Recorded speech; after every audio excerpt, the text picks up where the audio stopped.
মহিলারা কি চায়? আমার এত প্রশ্ন আমি শুনতে চাই না। সুযোগ কেউ দেয় না, সুযোগ আদায় করে নিতে হয়। You give me my space, আমি করে নেবো আমারটা। মনে হয় সর্বক্ষেত্রে সমস্ত স্তরের মহিলারা যেটা চায় সেটা হচ্ছে রেকগনিশন। আজকে নোয়ার আড্ডায় সবাইকে স্বাগত জানাই। তুলিকা দাস, মধুরা পালিত, অমৃতা চট্টোপাধ্যায়। আমি তুলিকাকে বলবো যে তোমার কি মনে হয় যে আজকে মহিলারা কি চায় এবং কি পায়, তার কতটা পায়? ধন্যবাদ সব্যসাচীকে আর সুদেশানীকেও ধন্যবাদ। আজকে এই মুহূর্তে শুরু করতে ইচ্ছে করছে যে আমার বিশ্বাস যে আজকে প্রতিটি মহিলা এই মুহূর্তে যুদ্ধ নয়, শান্তি চায়। যে অবস্থার মধ্যে দিয়ে আমরা যাচ্ছি সেখানে ভাবলেই বুঝতে পারি আমরা যে এইরকম একটা সারা বিশ্বে যে আতঙ্কের মধ্যে দিয়ে আমরা সকলেই যাচ্ছি এবং বিশেষ করে যেখানে যুদ্ধ চলছে সেখানে সব থেকে ভালনারেবল হচ্ছে মহিলারা এবং শিশুরা। এটা দিয়ে আমি এই প্রশ্নটা শোনার পরে এটা দিয়ে আমি শুরু করতে চাইলাম। যারা শুনছেন দেখছেন আমাদের অনুষ্ঠান তারা সকলেই নিশ্চয়ই আমার সাথে একমত হবেন। এই মুহূর্তে আমরা তাই চাই। এবারে যাই অন্য চাওয়ার কথায়। আজকের নারী সে সিনিয়র হোক জুনিয়র হোক, ওরা যখন ওদের কথা বলবে তখন নিশ্চয়ই কোথাও আমরা একটা মিল খুঁজে পাবো। আমার মতো করে আমি বাঁচতে চাই সবটাই, শারীরিকভাবে, মানসিকভাবে। আমার প্রতিটা দিনের যে দিনযাপন সেটা একেবারেই আমার মতে হবে, আমার মতো করে। আমার ভবিষ্যৎ দিনটাও আমি আমার মতো করে ভাববো। তাতে ভুল হলে হবে, ঠিক হলে হবে, সবটাই আমার দায়। এবং একটা বয়সের পর থেকে এই ভাবনাটা প্রত্যেকটা মেয়েকে, ছোটদের থেকেও যদি আমি বলি, প্রত্যেকটা মেয়েকে তার পরিবার, তার বিদ্যালয়, তার যা কিছু শেখার যে সময়টা, প্রত্যেকে আমার মনে হয় এই ভাবনাটায় ভাবিত হওয়া উচিত এবং এই বীজটা বপন করা উচিত যে তুমি নিজে একজন মানুষ এবং তোমার ভালো থাকাটা একেবারেই তোমার উপর নির্ভর করে। বাকি যারা তারা অনুঘটকের কাজ করে, তারা সেই পদ্ধতিটা, ভালো থাকার পদ্ধতিটাকে একটু এগিয়ে নিয়ে যেতে সাহায্য করে, কিন্তু সবটাই তোমার জন্য, তোমার ভাবনা, তোমার ভালো থাকা। তো এটাকে অনেকভাবে নিশ্চয়ই ওরাও যখন বলবে, সুদেশনাদিও বলবে, তখন আরো নানা রকম পরতে আমরা আলোচনা করতে পারি।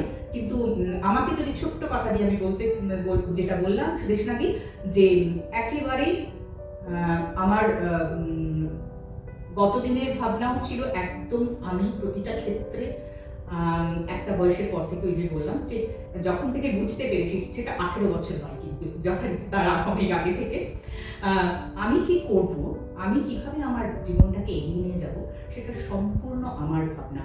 এবং চারপাশে সেই ভাবনাটা যদি থাকে, সেই জোরটা যদি আমি তৈরি করতে পারি, হ্যাঁ, এবং আমার নিজের জীবনে আমি পেরেছি বলে বিশ্বাস করি, তাহলে আমি সকলের কাছ থেকে আমার যোগ্য সম্মানটাও আদায় করে নিতে পারি। সুযোগ কেউ দেয় না, সুযোগ আদায় করে নিতে হয়। এটাই। Thank you. আমরা ফিরে আসবো। তুমি যে কি করে সুযোগ আদায় করেছো সেটা আমার জানতে হবে, আর আমাদের যারা রয়েছে ওপারে, যারা রয়েছেন এখানে, তারাও জানতে চাইবে।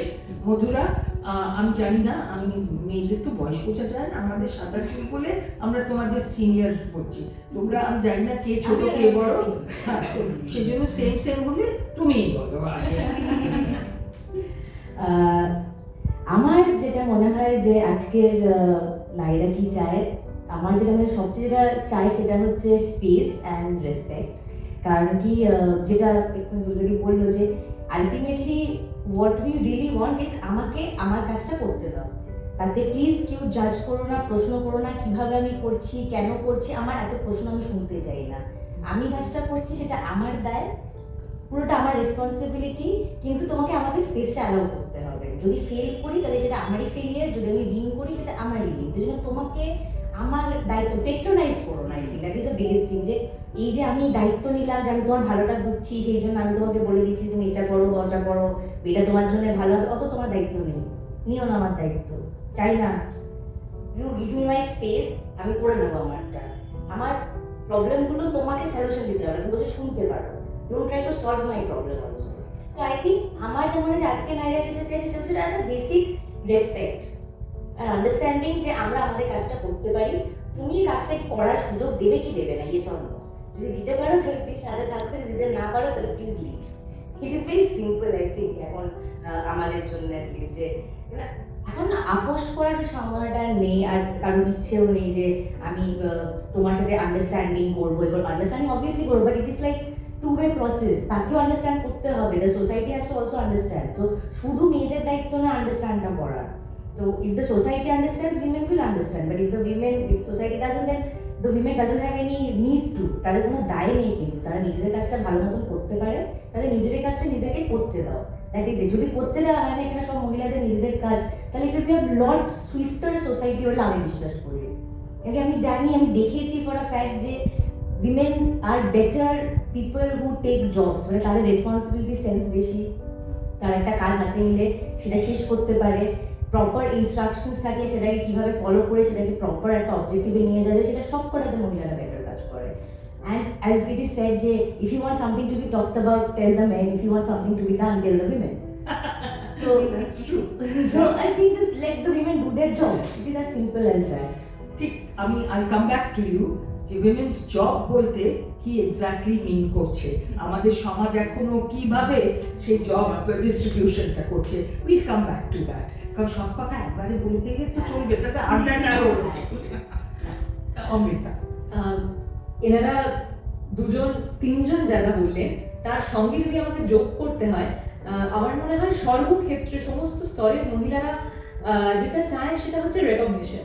সেটা ঘরে হোক, সেটা বাইরে হোক, সব ক্ষেত্রে তারা একাধিক ভূমিকা পালন করছেন, বহুবিধ ভূমিকা পালন করছেন, এবং কোনো একটা ভূমিকায় তার কি কন্ট্রিবিউশন সেইটাকে রেকগনাইজ করতে গিয়ে তার বাকি ভূমিকাগুলোর কন্ট্রিবিউশনগুলো আমরা সোসাইটি, আমরা সবাই ওভারলুক করে যাচ্ছি। অনেক মহিলার অনেক কন্ট্রিবিউশন কিন্তু স্বীকার করতে চায় না, তারা ওভারলুক করে যায়। একজন যিনি পরিচালনা করেন, যিনি বাইরে কাজ করেন, ঘরের বাইরে কাজ করেন, যিনি কর্পোরেট কোনো সেক্টরে কাজ করেন, বা যিনি অভিনয় করেন, তিনি বাড়িতেও কিন্তু ফিরে বাড়ির অনেকগুলো দায়িত্ব সামলান। তো শুধু তাকে ওই একরকম ভাবে চেনা বা একরকম ভাবে রেকগনাইজ করা আর তার বাকি জিনিসগুলোকে ওভারলুক করে যাওয়া, এটা তো বহু বছর ধরে চলে আসছে, এবং এটা হঠাৎ করে একদিন বলে হয়তো পাল্টাবে না। কিন্তু আমরা প্রচুর মানুষদের উপর নির্ভরশীল নিত্যদিনের জীবনে, এবং মহিলারা এত কাজ এত সুইফটলি করেন, এত সামলে দেন সমস্ত ব্যাপারটা সহজে, যে আমাদের ওই কাজগুলো নজরে পড়ে না।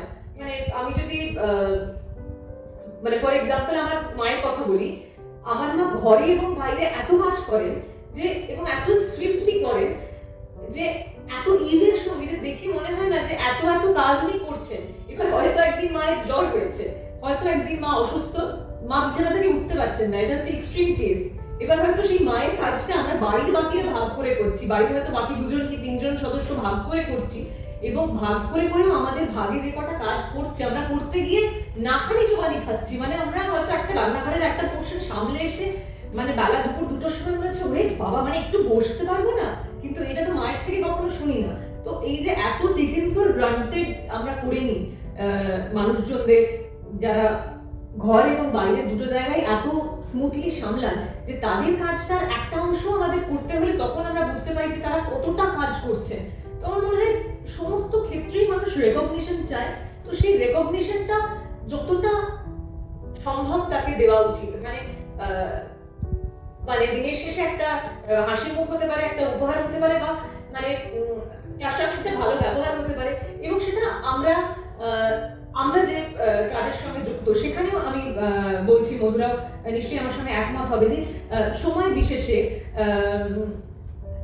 হঠাৎ করে একটা ধরে নেওয়া হয় যে, যেহেতু হয়তো মহিলা বলি যে ও তো বাচ্চা মেয়ে, তোমার সঙ্গে আর টাকার কি কথা বলবো, তুমি তো বাচ্চা মেয়ে। আমি খুব সম্প্রতি একটা প্রজেক্ট করতে গিয়ে শুনলাম, যিনি প্রোডাকশন ম্যানেজার, আমার ওদিনে পরিচিত, তার সঙ্গে আমি কাজ করেছি। তো যেরকম টাকা পয়সার কথা বলি, মানুষজন একটা যে কিভাবে কথা বলবো, এটা তো একটা খুব খারাপ বিষয়, টাকা পয়সা খারাপ বিষয় না, টাকা পয়সা তো নেসেসিটি। এই কথাটা আলোচনা করতে যার ম্যানেজার আছে, সে ম্যানেজারের থ্রু দিয়ে করবে, যে সরাসরি কথা বলে সে তার কাজের জন্য একটা পারিশ্রমিক পাচ্ছে। তো এইটা নিয়ে এত একটা বিশাল একটা ঢাকঢোল পেটানো বা বিশাল একটা খুব একটা দারুণ কনফিডেন্সিয়াল বিষয় নিয়ে আলোচনা করছি, এটাই প্রথমত একটা অদ্ভুত বিষয় এখনো 2026-এ দাঁড়িয়ে। এবং দ্বিতীয়ত হচ্ছে তুমি তো বাচ্চা মেয়ে, আমি কথা বললাম, ডিরেক্টর বললেন তুমি তো বাচ্চা মেয়ে, তুমি টাকা নিয়ে কি করবে? এইটা 2026-এ শুনে আমার এত হাসি পেল। এবং ওভার ফোন তোমার বাবা মার সঙ্গে থাকো, হ্যাঁ, এটা তো আমার আরেকটা, টাকা নিয়ে কি করবে? এবং আমার মনে আছে যে আর তোমার বর যদি থাকে, তোমার হ্যাঁ, বর তো ভালো চাকরি বর্ত করে। ভালো চাকরি করে, তুমি টাকা নিয়ে কি করবে? এখন সেটা আমি আপনাকে কেন জানাবো আমি টাকা নিয়ে কি করবো? আমার বিলোর চর্চায় আমার কোনো খরচা নেই বলতে চাইছেন। এবং আমি যদি বলি যে অমুক কাজটা করে আমি 1 প্যাকেট শ্রদ্ধা পেয়েছি, অমুক কাজটা করে 1 প্যাকেট ভালোবাসা পেয়েছি, সেই 1 প্যাকেট শ্রদ্ধা 1 প্যাকেট ভালোবাসা নিয়ে যদি ব্যাংকে গিয়ে বলি আমার বাড়ির ইএমআইটা বদলে এটা নিয়ে নিন তো বার্টার সিস্টেমে, বা গাড়ির ইএমআই এর বদলে আমি এই রাখলাম 1 প্যাকেট শ্রদ্ধা 1 প্যাকেট ভালোবাসা, সেভাবে তো হবে না। সুতরাং আমার মনে হয় এই টাকা নিয়েও মেয়েদের বিশেষত মানে যাদের দেখে হয়তো মনে হয় যে এই খুব বাচ্চা মেয়ে, ভীষণ অল্প বয়সী, এই তো এসছে সবে কাজ করতে, তাদের সঙ্গে এই যে ম্যানিপুলেশন এখনো চলে, আমার মনে হয় এইটা আমরা জানি না। Thank you. আই থিঙ্ক যে বিয়েটা আগে যেরকম আলটিমেট গোল ছিল, এখন ডেফিনেটলি আলটিমেট গোলটা তো আর নেই, দ্যাট ইজ ফর শিওর। কিন্তু আমার ব্যক্তিগতভাবে মনে হয় যে বিয়ে ক্যান অনলি ওয়ার্ক যদি আমি যে বললাম, যদি একটা পার্টনার আমি পাই যেটা লিটারালি আমার টিমমেট হবে। যতক্ষণ না আমি সেই মানুষটা পাচ্ছি, আমার কোনো তাড়াহুড়ো নেই। মানে আমরা সুহাসিনী মুলাকে দেখেছি, উনি 70 বছর বয়সে বিয়ে করেছে, so we have a lot of time. And I think it's beautiful that she got married at 70। তো আমার বক্তব্য হচ্ছে যে আমি একটা ফর দ্য সেক অফ বিয়ে আমি বিয়ে করতে পারছি না। আমি তখনই কারোর সাথে কমিট করব, because it is a subscription, right? You are signing up for somebody. আর ওই সাইনিং আপটা আমি তখনই করব যখন আমি তাকে বিশ্বাস করতে পারি পুরো দস্তুরভাবে। আমি দেখতে পাচ্ছি সে আমার সাথে একটা, সে আমার অ্যাঙ্কার হবে, বা সে আমার সাথে একটা সাপোর্ট হবে, সে আমার টিমমেট হবে, উইল ফাইট ইট টুগেদার। তো যতক্ষণ আমি সহজ যোদ্ধাকে দেখতে পাচ্ছি, ততক্ষণ আমার এই যুদ্ধের আমার কোনো দরকার নেই। It is a fool's thing. So আমার মনে হয় যে সব মেয়েদের এখনকার অ্যাটলিস্ট বিয়ে সবার কাছে না option, but we are all waiting for that right person to come to us. ওটা মানে জীবনের আলটিমেট গোল যে আমাকে বিয়ে করতেই হবে বা বিয়েটাই হচ্ছে জিনিসটা, সেটার থ্রু দিয়ে having an issue, I don't think that is the thing anymore. পুরো জিনিসটা এখন চয়েস বেসড হয়ে গেছে। And I think it's great because আমি ডিসিশন নিতে পারি যে আমি কার সাথে থাকবো বা থাকবো না, বা কবে থাকবো, কতদিন থাকবো, কি ব্যাপারটা। আর এটা না আমাকে এটা কোনো ওল্ড স্কুল বলতে পারে না, কিন্তু I don't believe in ending A relationship very fast. তো আমি আর যদি আমি সেটা না পারি, তাহলে আমি ওরকম লোকের সাথে যাবোই না যেটা আমি দেখতে পাচ্ছি যে ইটস এ রেড ফ্ল্যাগ, যেটা আমার ভেঙে যাবে। তো আমার দরকারই নেই না, আমি I wait it out. So I wait for that person যার সাথে আমি I can go long in it. আর বাচ্চার ক্ষেত্রে আমার যেটা মনে হয় এটা যার বডি তার চয়েস কমপ্লিটলি। কারণ কি মহিলারা they go through so much of thing while a child birth is happening. It is completely their decision and their decision alone. যে আমি আমার শরীরের সাথে যেটা হচ্ছে সেটা আমি অ্যালাউ করতে চাই কি চাই না। তারপরে having the responsibility of having a baby, actually you're taking the generation of taking the responsibility of the next generation. It is huge. তো এই কমিটমেন্টটা আমি দিতে চাই কিনা। তো যারা single mother, hats off to them, because it is a different war that they have taken on. সবচেয়ে বড় কথা আবার যে তাদেরকে স্কুলের জন্য সকালবেলা উঠতে হবে, এটাই আমার ভাবলে কেমন খারাপ হয় যে আমি আবার সকালবেলা উঠবো, শীতকালে স্কুলে যাওয়ার জন্য আমাকে পরীক্ষার প্রসেসটার মধ্যে দিয়ে যেতে হবে। দেখো আমার একটা বন্ধুর, সে এখন স্কুলে ঘুরতে এসেছে, বলছে ভাই আবার স্কুলটা শুরু হলো, ভাই আমাদের জীবন সব শেষ হয়ে গেছে, আমি বিশেষ করে আমার স্কুল বাসের জন্য সকালবেলা উঠতে হচ্ছে। আমার তো ওইখানেই সবার আগে টেনশনটা হয়। বাট হ্যাঁ, marriage and kids and everything, এটা মানে এখনকার মহিলাদের জন্য ইজ আ জায়গা যেখানে তারা কমফোর্টেবল থাকতে চায়, তারা সেখানে প্রোটেক্টেড হতে চায়, আর সেটা সেই স্পেসটাকে ওন করতে চায়। তো আগের মতন আমি জানি না, আমার প্যারেন্ট তো কোনোদিন বলেনি যে তুমি এক্ষুনি বিয়ে করো বা কিছু না। আর আমি কোথাও এটা হয়তো জানি, আমি জানি না if I might be mistaken, but কলকাতার মেয়েদের কাছে বোধহয় ওই প্রেশারটা একটু হলেও কম হয় than the rest of the country. যে সেই জন্য আত্মীয় স্বজনরা একটা ভীষণ অবাক চোখে তাকায় আমাদের দিকে, কিন্তু কিছু বলতে পারে না যে কি ব্যাপার, কেন ওর বিয়ে দিচ্ছ না, মানে ও বিয়ে করছে না নয়, কেন ওর বিয়ে দিচ্ছ না ব্র্যাকেটে আর কি, তাহলে ওর কি বিয়ে হবে না, মানে এটা যে বাই চয়েস, এটা ভাবতে একটুখানি মানে এখন রেজিস্টার করতে সমস্যা। এই যে ক্লক ইজ টিকিং, সময় চলে যাচ্ছে। আমি তো বলেছি যে দেখো যদি আমাদের প্রবলেম নেই সবার সাথে, তারা যা কোয়েশ্চেন করছো তাহলে কি তোমরা বেসিক্যালি ভালো শাড়িগুলো পরার জায়গা পাচ্ছ না, আর তোমরা অনেকদিন ভালো চলে এসো না।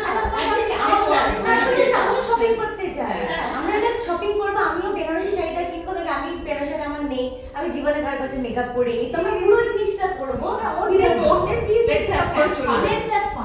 আমরা শাড়ি টাড়ি পরে সুন্দর মেকআপ করে বলবো তোমার সঙ্গে শাড়ি পরে আসো, গান বাজনা খাওয়া দাওয়া সব হবে, শুধু বটটি নেই, বাকি পুরো কোনো অসুবিধা তো নেই। মানে এটাই তো চাহিদা বেশি। একদম।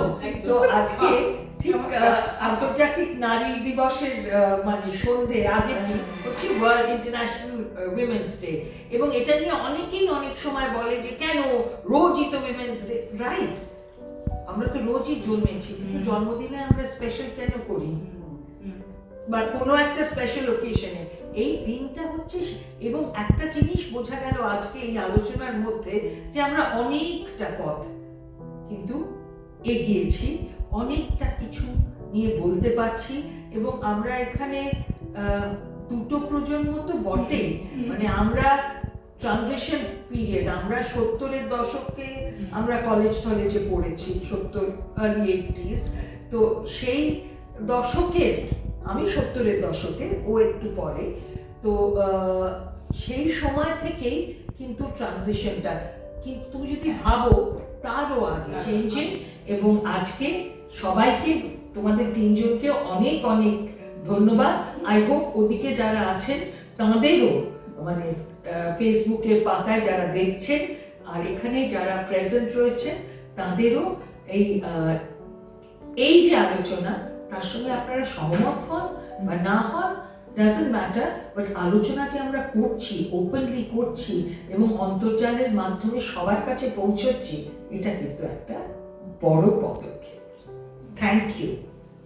Thank you.